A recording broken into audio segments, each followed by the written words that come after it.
Welcome everyone to this week's Safety Brief. Today we are focused on a critical aspect of cybersecurity, insider threats. And I am joined by our experts today, Mike and Matt. Thank you again for joining us today, Thank you. Thank you. of course. So let's jump right in. The first question is about common examples of insider threats related to security. What are some scenarios organizations should be aware of, and how can they effectively prevent these threats? For me, I feel most assume greed right away when they think of insider threats. However, people seem to trust far too often, and this could lead to problems such as social engineering attacks. Yeah, I think with insider threats, whether it's a end user catching this or a CISO or anybody in between, I think there's an implicit sentiment with that phrase that implies maliciousness. That's not always the case, right? Obviously, there could be a disgruntled employee or executive, anybody, right, like that wants to cause the business or the organization or the small, medium sized business harm. But that's not always the case, candidly. Insider threats can be well intended, unintentional. They could be, um, again, not a targeted, well planned attack. They could be gaps opened with little to no knowledge of those gaps being opened. They can be Um, completely accidental. We've right. seen that, recently we've seen that. We'll give examples of a few of those later, but it doesn't have to be malicious. It can just be somebody putting, a period in the wrong place, and there you go. Right. Yeah, I mean, gate guarded communities. You got guards at the guardhouses, right? Let's say the gate is no longer working. They're not gonna just block potential guests who live there or residents from getting in. They're gonna open it up. They're gonna prioritize accessibility in that way. So again, another well-intended use of how threats can be opened up or attack surface can be opened up. Well-intended, most often. That's how attack surface is created, candidly. We looked at a huge business continuity exercise we all went through 2+ years ago within the scope of a pandemic, and people had to figure out how to work from home. People had to figure out how to work from, now their children's classroom, which is their home. Hmm. And it was a lot. It was a lot. And so, what did we have to sacrifice in the way of security to ensure that mom and dad could stay connected and son and daughter could stay educated? Well, we had business assets, sometimes laptops or desktops, go home and be dropped into an environment that has far less sanitization, if you will, or hygiene than at the office. And so it's multi-use. And so again, well intended. We wanted to keep people working, rightfully so. But it's interesting how insider threats could be introduced by well intended and well architected plans to reduce maybe attack surface, but maybe unknowingly open some up elsewhere.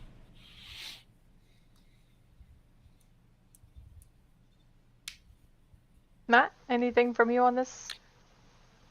I mean, I echo what Mike is saying. There's so many possible ways that you can open yourself up to accidentally becoming an insider threat. It's nothing that you're intentionally trying to do. It's just, unfortunately, you were put into a situation and it became a byproduct of it. I mean, let's think about how many people, like Mike was saying, laptop comes home, laptop is better than what the kid is playing on. When you're at home, how often do you lock your computer when you walk away from it? I mean, I can tell you from example, my wife never.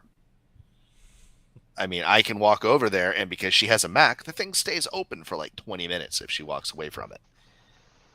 So, you have a kid, kids, you know, singular, plural, well, whatever you have.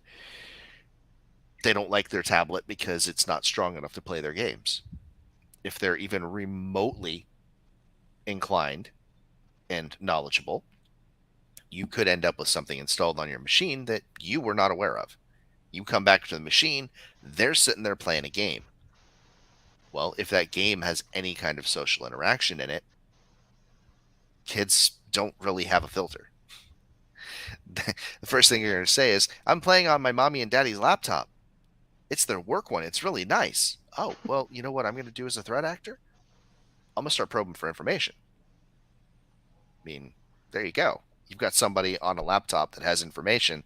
It could be valuable. I'm going to, send an innocuous link and have them go to it. Oh, look at that. Now they've got a Trojan on their machine. Now I don't have to worry about them being in the game. I can just wait until later, hop in there and look around. There you go. It's funny that you bring that up because I remember getting in trouble as a child, getting on my father's laptop and, his computers because he used to build computers when I was growing up. I wanted to play games because, my brothers were on the Xbox or, things happen. So it's funny that you bring that up. And I mean, I shared a meme a while back in our YOLO Bus channel, kind of highlighting the scary fact that even with the latest and greatest cybersecurity in place, one end user or insider threat can be the demise of it all. So it's a really important thing to be aware of. So with the increasing trend of remote work, as you stated, Mike, how does this impact the landscape of insider threats in cybersecurity? Yeah, I think, the stream is titled to guide the conversation. It's by no means restrictive, but, if we're looking at the most attacked vector, those are going to be end users. They are susceptible not because they lack any intelligence, but just because threat actors are really, really good at the skill that they've honed over time of finding emotional, social, mental pressure plates that will initiate a rapid knee-jerk response out of a user. So what do I mean? So if we look at, email phishing statistics, just in the past 12, 24 months or so, there are a lot of new phishing kits that are out there. We've seen phishing testing. We've conducted phishing testing for our partners. But specifically, there is one that solicited almost 100% open success rate, and it was the email phishing kit titled Updated Workplace Mask Policy.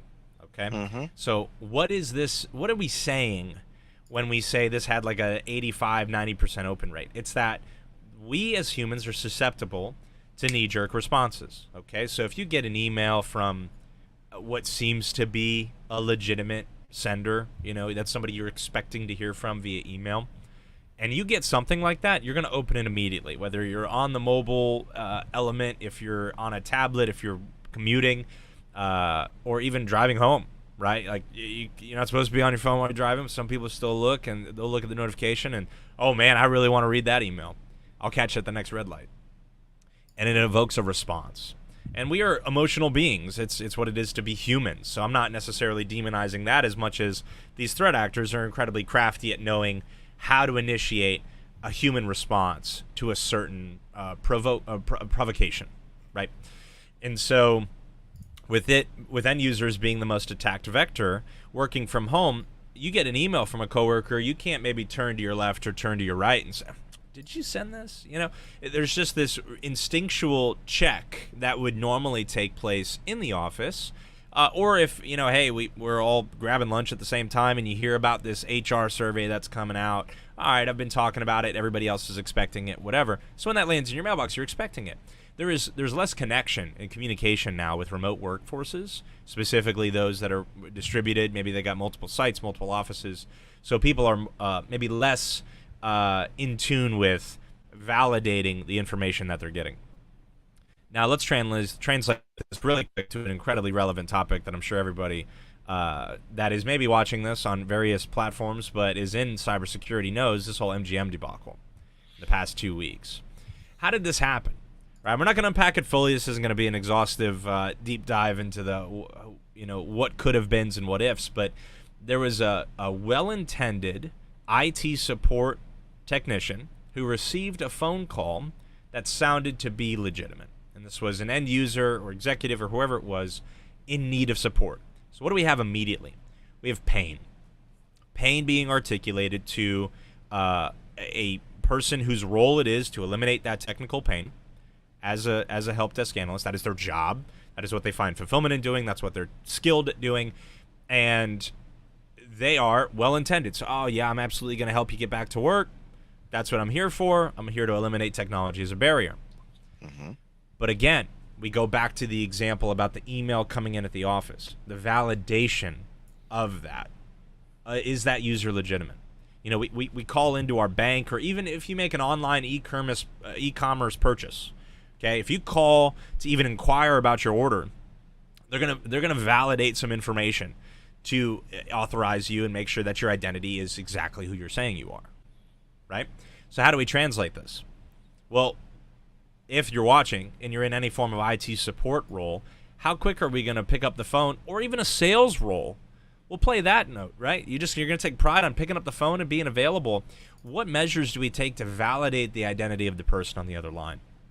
Now, we have email controls in place that do some of this. They'll look at the sender receipt, the sender address. Is the reply to different than the sending email address? Things of that nature. But we have tools in place to do that. To my knowledge, there are very few, far between tools that will do this on the phone.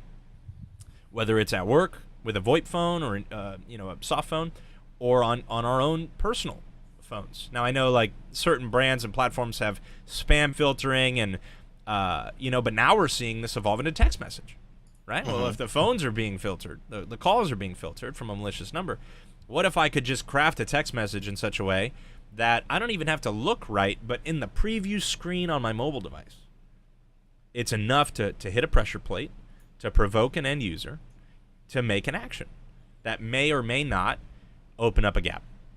And this is where we have insider threats come to fruition. It's always, most often, non-intentional, a quick knee-jerk reaction that is well-intended to help or to resolve an issue, right? And so I think that's where we start seeing distributed workforces as Exhibit A. We have an urgency to be responsive, especially when we're distributed, right? If somebody reaches out to you and, hey, I'm checking in, you don't want to sit on that for an hour when you're remote workforce. You don't want to appear as if you're apathetic or maybe not working, right? You want to be Johnny on the spot. You want to respond to that, rightfully so. And so this is some things that, again, the employee are all well-intended in, but the threat actor is going to seek to exploit. And that's kind of the whole purpose of the safety brief, is to educate those watching on these things, to think as a threat actor thinks, to put yourself in the enemy's shoes, and what are they going to do to seek, destroy, exploit, and escalate privilege. And we're seeing a lot of that through email, phone, phishing rather, as well as text, rapidly on the rise. When you speak of education, user training, and even awareness, like you said, letting them know that this is going to be coming through your email or this is coming up, that's a huge role in, mitigating these risks. Could you elaborate on what elements should be included in training programs to effectively combat these threats? I could definitely expound, and Matt, I'd be curious to hear what you have to say on this, but I think in the training programs, the Marine Corps, we talk about, you train like you fight. Mm-hmm. It needs to simulate real time. It needs to simulate real situations. So what does that mean? So we're currently crafting a couple of phishing kits for a partner, but we're not informing the users that this is taking place. Okay, so again, how do we simulate as real of a training exercise as possible for the users that are seeking education, or we're seeking to educate? It needs to be real life, okay? So we need to make sure that in our email spam filtering rules, we're allowing these test kits to go through. Otherwise, they're never going to be subjected to these tests in the first place. Your email spam filter could be so good, your test kits never make it through. It seems obvious, but you'd be surprised. The second piece, I think, is also making sure it's a blind test. We're specifically talking about email. The end users can't be suspect or knowing that the testing is taking place. Otherwise, you tip it off and they can get lucky. But I also think that there's a important piece to duration. You know, if you choose the same 4 week period every year to train people, then they're gonna become. I mean, people are intelligent. They understand that pattern over time, and so no different than if you're in school growing up and you're getting a fire drill, you know, and your teacher secretly, hey guys, we're gonna have a fire drill, you know, later today, right? We're not supposed to tell anybody, but we want to be the first ones outside, so we look good, right? So what have we done? We've actually thwarted the efficacy of the test a little bit, right? Because it's not real life. It's not. You don't get a heads up. There's going to be a fire, and so I think it's just Depends on maintaining. who's setting the fire. It's a valid point, but for most of our viewers, I don't think anyone's starting fires. But to the point of the user, it could happen anytime. It could happen anytime. There could be a phishing kit that lands in a mailbox. You could get a phone call at the worst possible time. You're on the way to the hospital with a family member. Your kid's getting picked up from school early because they got injured. Something, right? But in our least susceptible times, we need to maintain that vigilance. And so if we try and recreate as real life of a training simulation as possible, then, again, it becomes second nature when a situation happens. And that's why train like you fight is a thing, right? Because when you're in the middle of a situation, whether it's obviously combat related or it's incident response related, or your training kicks in when that fight or flight instinct kicks in, and so you're going to resolve to your training. That's what's going to immediately take over with your problem solving, your decision making. And so I think, again, making a real intentional effort to simulate a real time example for end users, you know, and there's even phishing tests now that do text messages, you know, and I think that's super valid. I think that's cutting edge, because I think, again, it's kind of a catch-22. The better your spam filter is, the less phishing your users will see. So they become less trained. You know, it becomes a little bit easier. It's almost like self-driving. At some point, we're all going to be really bad at driving. So if we have something doing it for us. And so, again, maintaining a real live training simulation, creating diversions in the frequency, so it's not the same time, the same place, the same season of year, and obviously diversifying the forms of tests, whether that's a password complexity test or a phishing test or whatever it could be. I think those are some good starting points. So I will throw this out there. You talked about users knowing when the testing was occurring. Okay. I worked at a relatively large endpoint vendor a number of years ago. Not where I was before I joined Blockworks, but way before that. It was not uncommon that we would be given a heads up that there would be phishing testing that was going on. Now, I'm not saying that the people that I worked with needed the heads up, but they needed the heads up because they clicked on every damn thing that you could ever see. Right. It was bad. That shouldn't happen. You should not have to give people a heads up that they are going to be tested on their phishing because they repeatedly click on things. There should be a 3-strike rule.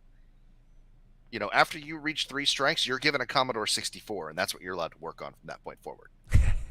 You need to use Microsoft Word, figure out a way to make it run. Have fun.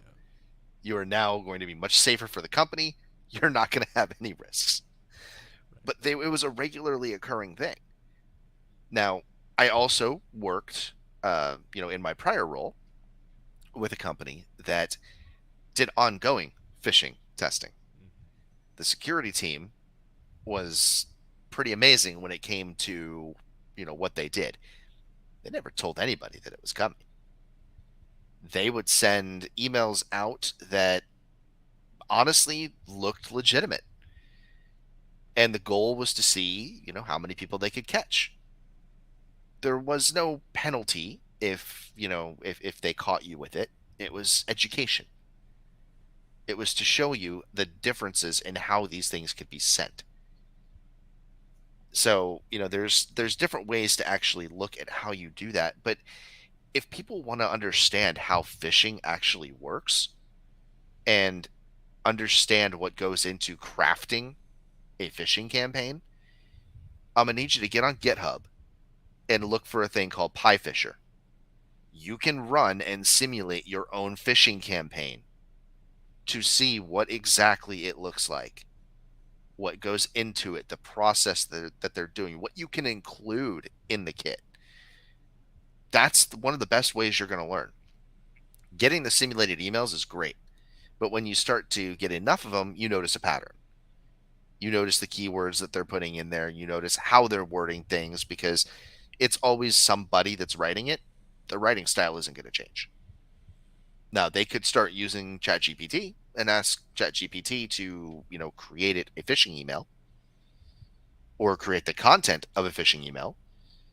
Sometimes it'll do it. Sometimes it'll chastise you and say, you're a terrible human being for asking me to do this. But, just depends on what mood it's in that day. That's right. But there are, I don't know.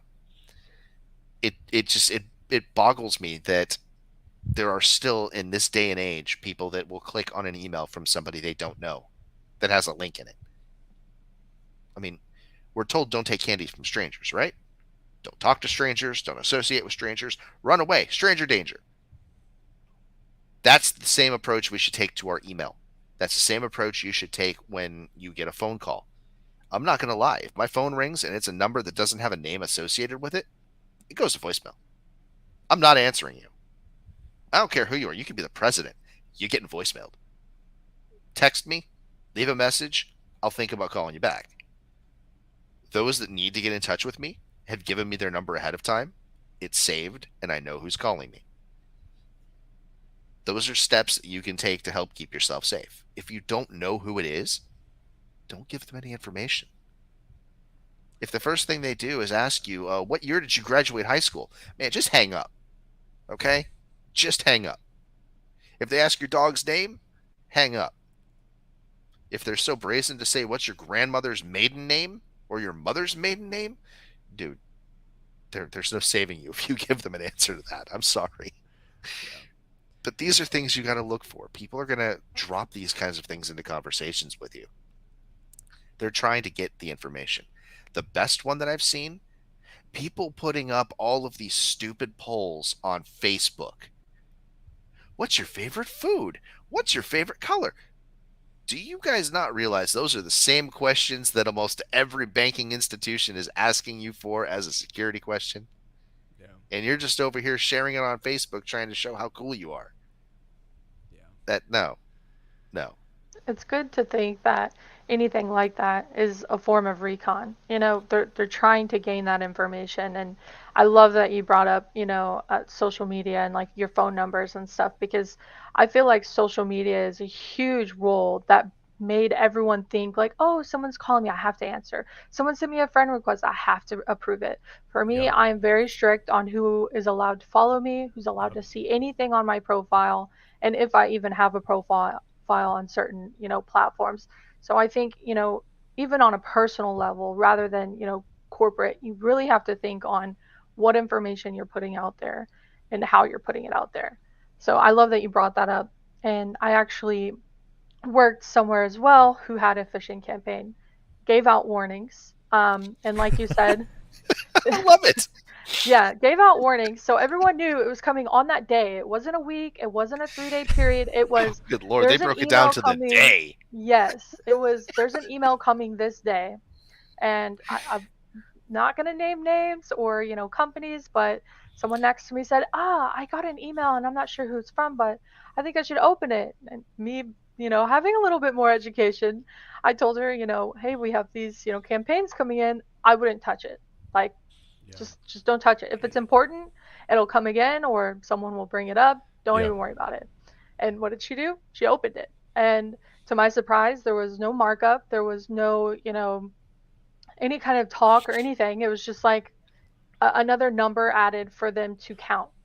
And another surprise was there was no education. There was no video. There was no, why did you click on this? It was just, she clicked on it. That's it. Done and Yeah. over. So for me, I think if you're even going to go and, take the time to send out these campaigns, number one, like Mike said, don't give a warning. Make it like a live fire. And Yeah. number two, have a plan of action on what you're going to do when these, campaigns are clicked on or when more education is needed. Because if someone's aware that this is happening and still had the urge to click on that email, there's some major, learning gaps that need to be brought up. There's some major things that need to be taught to your end users. There's something that I think has to be shared right now. We're going to see if this actually works. Okay. All right. Mike, you were talking about all of the security that you had, in place. You were talking about how you can have all of this security. All right. Here you go. Here is all of your security right here. In this corner, we have all your firewalls, your encryption, your AV software. You have your DLP solution. You have everything you could possibly want. Over here is Dave. Which one do you think is going to win at the end of the day?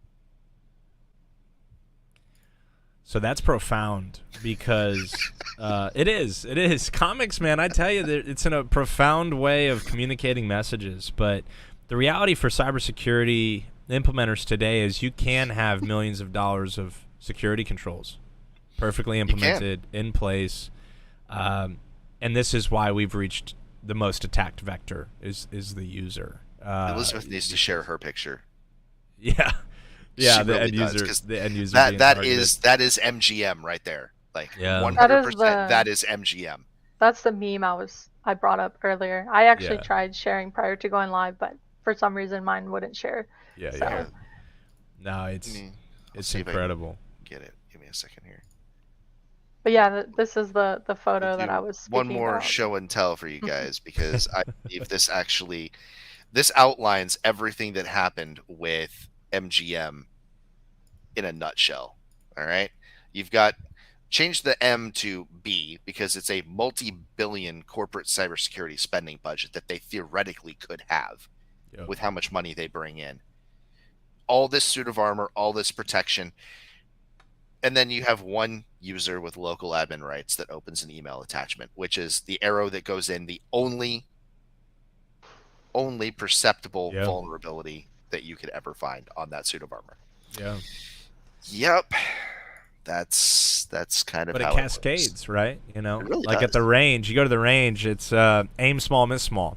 You know, if you Mhm. aim for something the size of a penny and you miss, you're still within a tight group. You know, if you're aiming for something that's 5-6 feet in height or width or diameter or whatever, big target, you're gonna miss. You're gonna miss large. And so, what we see with these threat actors is they craft these campaigns incredibly specific to the logos, the branding, the white labeling, because I could just go to any website, copy paste, and throw into an email template pretty easily.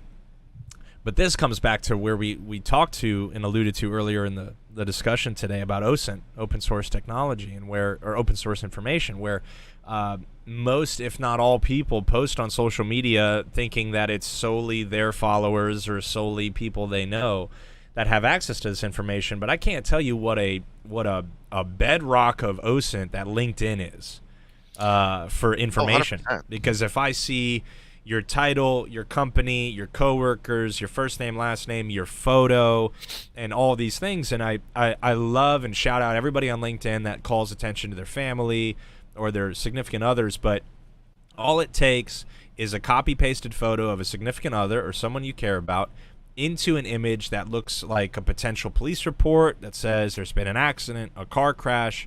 They put in that photo. This is the last known photo of the victim. And you're going to be reading this in such a way that you are you have an adrenaline dump, okay? And we just need to be honest about our human condition, that judgment sometimes wavers in that fight or flight scenario. And so just to be conscientious of what you're sharing online. I can't think of the last time I posted a photo of my children or my wife, candidly, on social media. I think it's really just been like internally with coworkers or like SMS that's encrypted back and forth. I can't think of the last time I posted to social media. Why? Because, again, it's anything I'm putting out there into the public channel can and will be used at some point for a targeted attack. And Can I throw some nightmare fuel out there? You can, but again, this is meant to educate, right? So Oh, it's it like, is. This is an educational nightmare fuel scenario. So everybody, you're talking about LinkedIn. LinkedIn Yeah. is awesome. I use it all the time. I'm on there regularly posting stuff. Like you, I don't post crap about anything for my family. That is a topic that is off limits for me to post on LinkedIn. A lot of people say, well, it brings a more, rounded aspect. Yeah, You have fun with that. I'm not doing it. I will be the emotionless robot on LinkedIn. Deal with it. But why do I do that? Most people, when they sign up for LinkedIn, they're not using their company email address. They're using their personal email address. So you're signed up for LinkedIn. That's great. All I have to do is go on LinkedIn, and there's a spot on there where it says contact. You can find that email. It's very readily available for you. Now, all I do is I take that personal email address. Most people are using Gmail. Fantastic.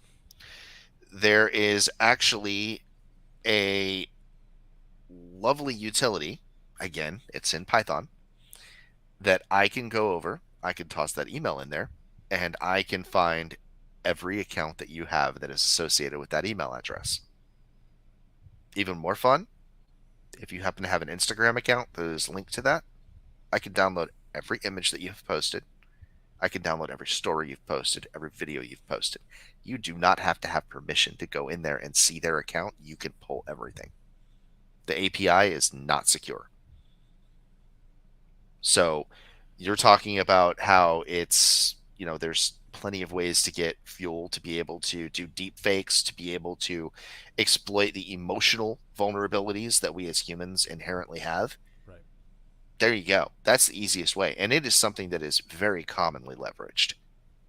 Yeah, and to give users listening to this an example, let's say you and your son or daughter have soccer practice, soccer games every Saturday. Okay, so you're on Twitter, Instagram, Snapchat, whatever you're on, and you're checking into that location and posting at that location at the same time every week. Well, guess what? All I have to do is craft a kit that says coach feedback needed on next season's jerseys.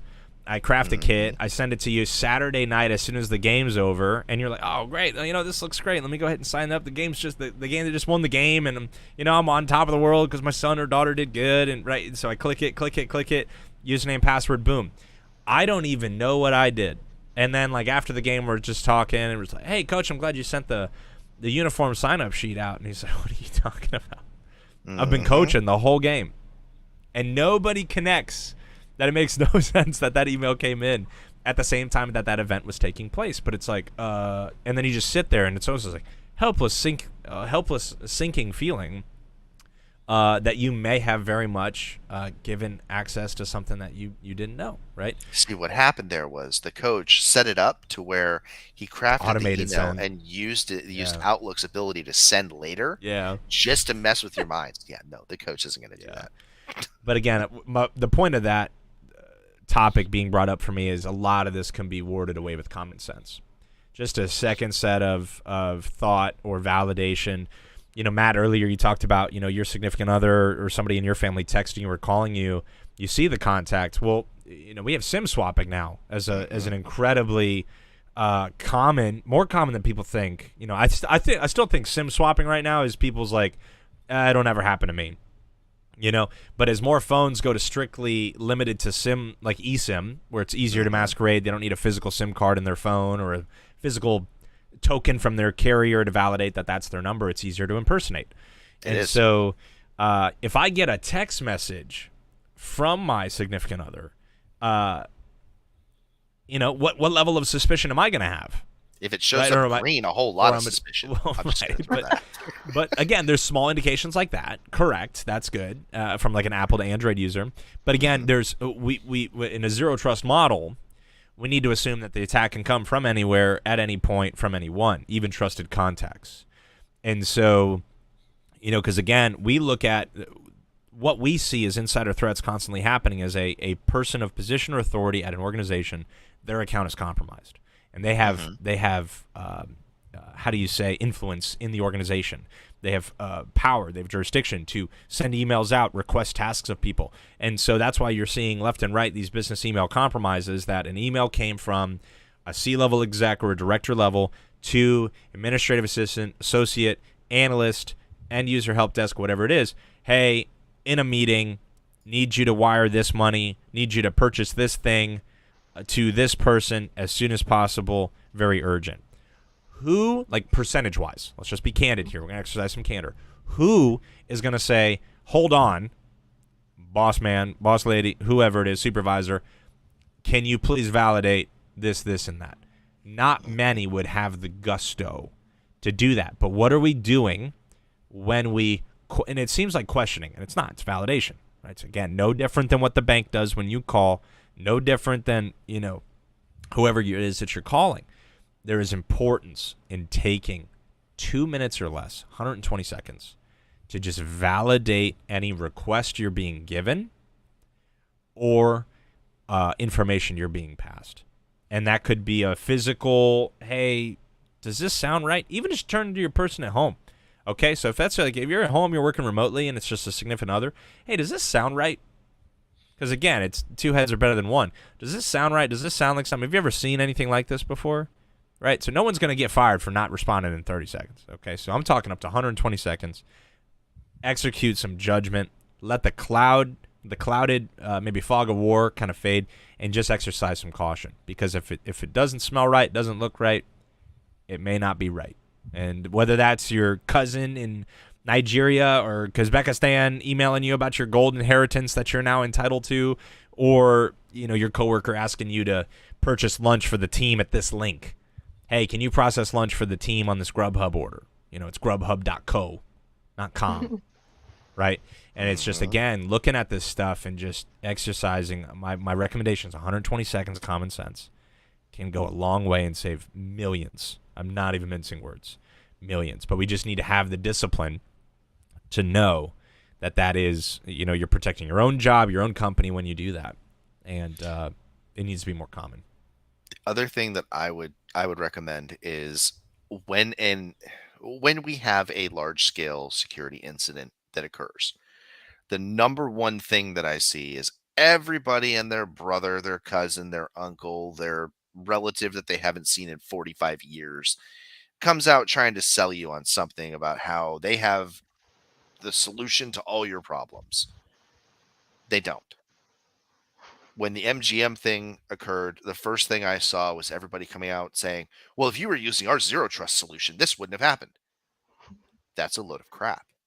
What's the number one way to get around zero trust? Social engineering. That's exactly what was done. Social engineering. So what you're telling me is using your solution that is zero trust based, that is known to have a weakness to social engineering, is going to prevent the exact thing that just exploited it. Okay, great. I'm tracking you. That's a terrible pitch. That's the equivalence of chasing an ambulance after an accident. Good job. What you need to do when an incident like this happens, step away. Focus on what's important. Don't focus too much on new products, changing anything, etc. Wait until you have all the details. Those details are going to tell you what happened, how it happened, why it happened. Every attack is going to be different. The motivation is going to be different. The methodology that they use to get in and do things is going to be different. What worked for the MGM attack is probably not going to work for a mom and pop shop. It's going to be completely different, completely out there. You have to take the time to weigh all of the information before you jump in and say, oh my God, we should buy this right now. No, you don't need to. And if anybody says, but wait, there's more as part of the sales pitch, just run away. Run away. You do need to be wary of those sales pitches in times of pain. And again, it comes back to ensuring that you're under a train of thought where judgment is intact. And again, no different than the employee getting the text or the email from their superior asking them in a pinch, super urgent. What are they trying to do? They're trying to create pressure. Okay, they're trying to create pressure, which lowers judgment, heightens response time and urgency. Okay, so especially even more so, whenever you're given an urgent request, you could be a technician at a help desk, give an urgent request, please disable AV agent, desktop 235, user can't work. Immediate response is, oh, there's pain.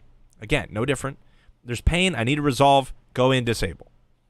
But again, validate. Pick up the phone. Realistic response 120 is seconds or less. they already aren't working. them not working for another 5 minutes is Yeah. not going to be the end of the Yeah. world. And what does that phone call look like? Again, a lot of this could be nice platitudes, but what is it? Let's unpack that. What does that actually look like? Hey, sir, ma'am, if that's your superior, if you're an end user support desk, communicating with the user, hey, I'm totally tracking the request that you sent. I understand the urgency behind it. I just need to validate a couple things to ensure that I don't cause unintentional harm, insider threat, by fulfilling this request for you, whether it's the AV agent, whether it's the wire or the money. Can you please validate that you sent this email to me at this time? 30 seconds of dialogue, 60 seconds of back and forth, you're still resolving this in 120 seconds. Oh, they're in a meeting, they can't talk. Again, risk Well, reward, then it doesn't right? need to be resolved. Risk I mean, reward, that's- right? That's And so where most that's how things you can break it wait down. 30 minutes. Most Exactly. things. I'm not saying all things, right? I've worked in the trading vertical in IT support. That's a high stakes, high speed kind of environment. But for most things, 120 seconds of validation. Again, even if it's peer review. Hey, I got this email from Jim or Barbara or whatever. Does this sound right? Are they actually in a meeting right now? It says they're in a meeting right now. Where are they? No, they're in Barbados. They're on travel. Like, they're not in a meeting, right? So it's like, again, a second set of validation, get a second set of eyes. Nobody's going to think less of you. No one's going to, again, what are you doing? You're protecting your job, protecting the company's reputation and all the fallout that can ensue after the fact. But yeah, again, 120 seconds of a little common sense. Apply that to a well-intended conversation to validate, and it could go a long way. So let's build on that. Recently, there was a report of a company that fell victim, not MGM, somebody else. MGM is always the top of the news, but there's others that get impacted, Yeah. because they're not a multi-billion-dollar conglomerate. Right. The company was impacted by vishing. They said that they were successful because the user called in and actually created a deep fake to sound like the CEO. The person on the help desk apparently was familiar enough with talking with the CEO that they didn't think anything of it. Yep. Vocal patterns were, they matched up, obviously. Sure. The mannerisms that they were using in the conversation matched up. Right. So they went ahead and provided the request for, fake CEO. Yep. Fake CEO then went in and ransomed the entire environment. How hard would it be to say, I understand what your request is. Let me put you on hold for a moment, and I'm going to validate this on an alternate contact method. Yep. Put them on hold, call Yep. their cell phone, Yep. call their work phone, call any number that you want that they have in an internal directory that somebody's not going to have access to. Yeah. If they say, oh, you don't need to do that, guess what? You don't need to provide a action to the response. I don't need to fulfill the request. Exactly. Oh. Yeah. I mean, it can wait. If you can't validate, then you don't need to have it done. That's just the long and short of it. Human validation is something that we talked about last week or last episode. Yeah. If you don't have that human validation, what's the point of having all of these processes in place? You may as well just have automation where if anybody anywhere asks for anything, it gets done. Yeah. I mean, even if you think about TSA going through the airport, okay, it's one of the most secure. We'll use that word. One of the most secure places to traverse through, or even customs. Coming into the country, out of the country, package whatever. may end up There's- lighter depending on which port you're going. Yeah, right. But what are you doing? I have a physical token that is my Yep. my boarding pass, either electronically or in a paper form that I picked up at the check-in counter. I present that. There is a reason there are not just kiosks at the security checkpoints. If there were, we can automate everything. Now, are they using automation to validate that board? Yes, it's a two-factor validation. They're scanning your boarding pass. They're looking at your ID. They're looking at you. They're looking back at your boarding pass, validating the name, and passing it on. This is automation with human validation in its finest form.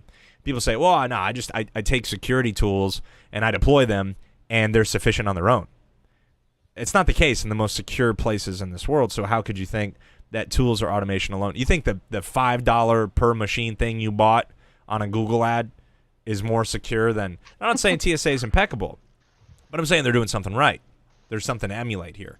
And Hey, so the they went automation, ahead and made sure that my toothpaste was the proper size when I went through. So hey man, obviously they're being pretty thorough. reducing the risk. It's all risk reduction, right? Nothing's perfect, but again, there's risk reduction in that. And so Mhm. the automation human validation piece is important because not just is this emulated through other secure spaces we've seen tangibly, but you look at cyber insurance forms, you look at compliance frameworks now that are not just asking if certain tools are in place.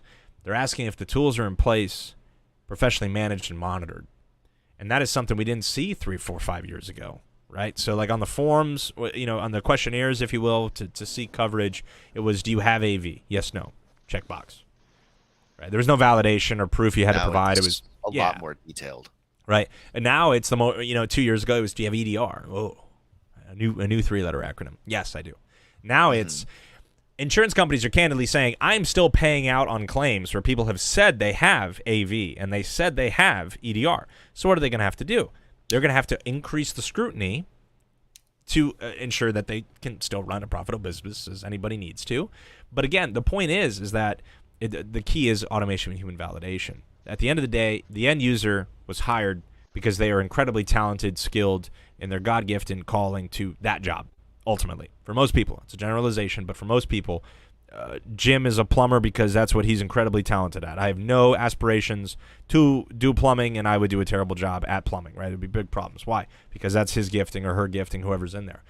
To ask them to become a cybersecurity expert is unrealistic. Can we educate people? Absolutely, 100%.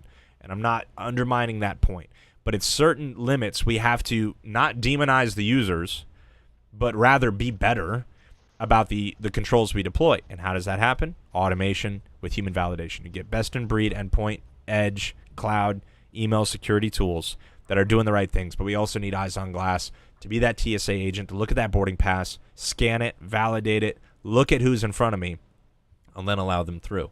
Because otherwise, again, it's all risk reduction. So for end users listening, the takeaway is there's a lot of value that can come from taking 120 seconds to slow down and examine the request or the text or the call that you're getting. For CISOs and those responsible for implementing controls, there is a certain level of realistic expectations you can have on end users. Most certainly educate, most certainly instill confidence in, but also maintain expectations. Right? There are certain controls that will supersede the end user, but how do we catch that? And this is where defense in depth and other good things come in, that you have overlapping controls to catch that. But yeah, it's a hot topic right now because, again, you look at MGM, you look at any of these organizations, they are, number one, not without money and not without security.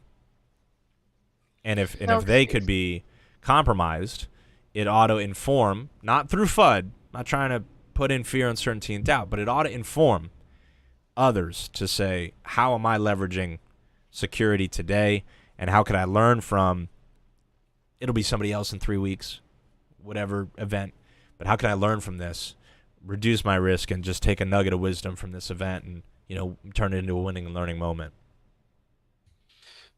So I'm So glad. Oh, sorry. Go ahead. No. Go ahead. I was going to close it out, so you're good. Well, I wanted to take a couple moments and kind of go over some recent developments that we've actually had in cyber pertaining to threat groups, and also a oops that we could add as the blooper of the week. So we'll start with blooper of the week, and I'm so sorry for Microsoft. Like, you guys have had possibly the worst year that I've ever seen, okay? Your signing keys get stolen, all kinds of stuff goes out there. And then what do?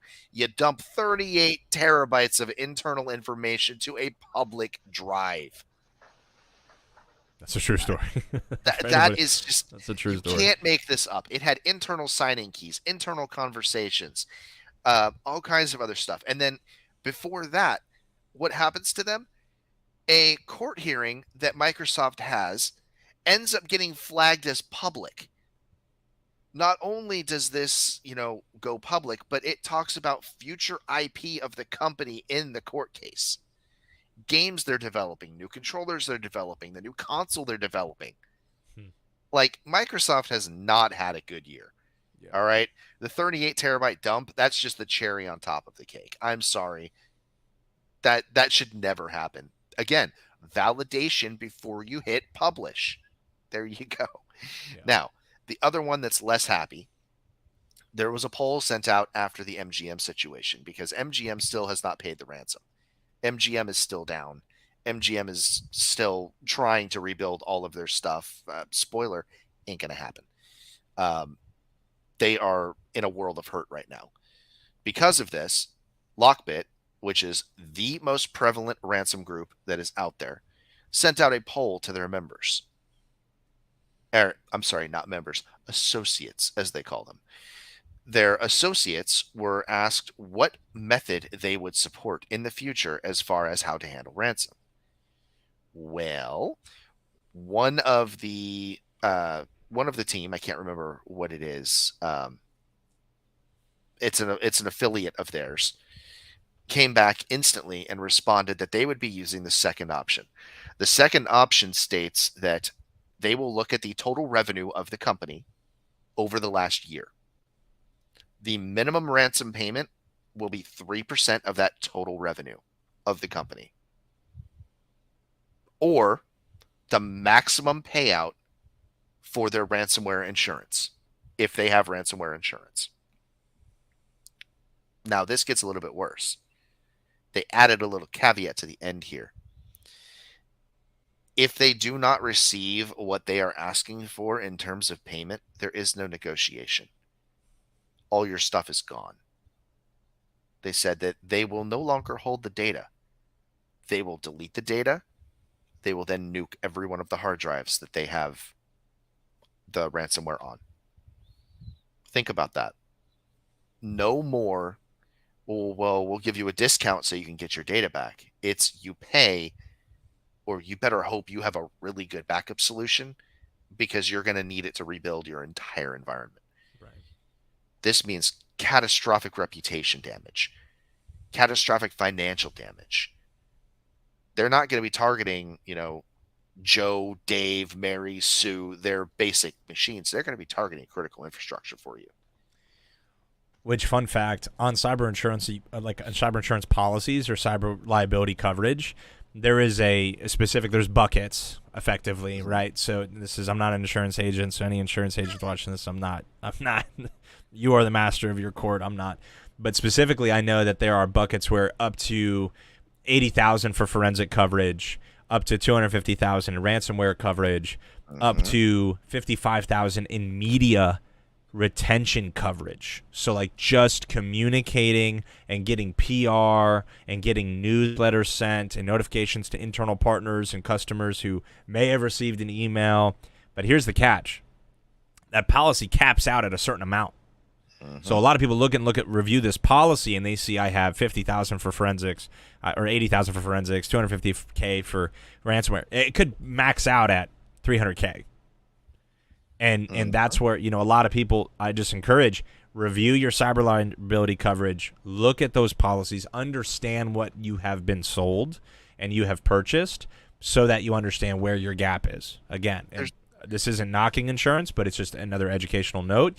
Read and understand your coverages because everything Matt is talking about, they are crafting in such a way to perpetuate and create pain, discomfort. Yeah. So if backups are your safety net, they're going to look at how to burn those.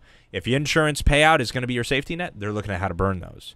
And so just be wary of that as you all navigate, whether it's reviewing, you could be responsible for procuring the coverage. You could be an insurance broker and understanding, hey, this actually makes sense. I understand how this translates to the people that this applies to and these policies are covering. But that is, these threat actors know what they're doing. It is their 9 to 5. It is their business. It's their breadwinning role. They're bringing home food to their families and paying their own bills with this role. Make no mistake. Yeah. So how do we bring that back to a place where you don't have as much to worry about, where you can have peace of mind, you can have sanity back? Well, I can tell you this. The first thing is not sitting there and looking at people saying they just scored 100% on the MITRE, attack test. Cool. You scored 100% on a test where they tell you exactly what they're testing for. if you don't get 100%, you don't need to be in the business at all. What you need to do is you need to stop relying on detection. I've seen people ever since this MGM thing where they've come up and they've said, "Well, we've bolstered our detection." Okay, I'm proud of you. You now have better notifications that you are about to get completely screwed by somebody in your environment. What is it doing to prevent that in the first place? Nothing? Okay, so you're just going to rely on the canary over here to say, well, it looks like we're about to die in this mine shaft. It's been nice knowing you.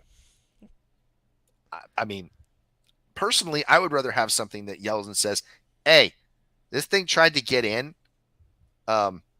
We knocked it unconscious at the door. I would much rather have that in my security stack, so I have that peace of mind knowing, hey, the unknown stuff that's floating around out there is going to get prevented. Well, even at our Oh yeah, go ahead. I was gonna say, even at our new home, obviously it came with fire detectors, but Mm-hmm. as soon as we moved in and we, installed our ADT security and all that stuff, we looked at fire detection that actually took action. Obviously, it's not going to prevent the fire, but it's going to prevent further damage. If we're not home or if we're asleep, not only does it go off, but it also notifies nearby police stations and fire stations. So it takes some sort of action, whether it's, Automation, human validation. yeah, That's whether what that is. Yeah. and it's wonderful to have that peace of mind, to know that some type of action is being taken. If I don't have my phone, if I'm not looking at, anything that's being detected at that moment, if you don't have 24 hours SOC to look at this stuff, there's some type of action going on. And I think that's really important. I'm glad we were able. Sorry, go ahead. I was going to say, even if you have a 24-hour SOC, if you're running something that's only detection based, you're going to be getting hammered with any sort of notifications. Your alert fatigue is going to be off the charts. That's not a way to operate. And the more alerts you have coming in, the more fatigued your engineers are, the more chance they're going to see something and go, we've seen that before. It's not worth, investigating. And guess what? That's the time that somebody was leveraging an attack that got in, and now you have what we like to call a resume generating event. Right. Well, and that, touches the topics that we touched, not last week, but the last safety brief, like you said, with the human validation, talking about that alert fatigue, talking about how we customize each policy for every environment and how we validate alerts. So we're not sending every single alert to our customers or our clients to look into. There's no alert fatigue there for our clients. So I'm glad we were able to touch on some case studies and some things that have been going on recently, just to give an idea of how one person clicking on one thing or giving out the wrong information without validating or, taking that 130 seconds, like Mike said, can be, the difference between working the next day or not. Right. It can be a huge difference. So in user education and, taking the time to put in plans for this type of thing is really important. So Absolutely. well, thank you both for sharing your expertise and insights with us today. This has been an incredible informative session on insider threats this week for the safety brief. If any of our viewers have any questions or would like to continue the conversation, please feel free to leave a comment below, and we'll be happy to, reach out to you or respond in the comment section. Well, until next time, stay informed and stay frosty. Thanks, everybody.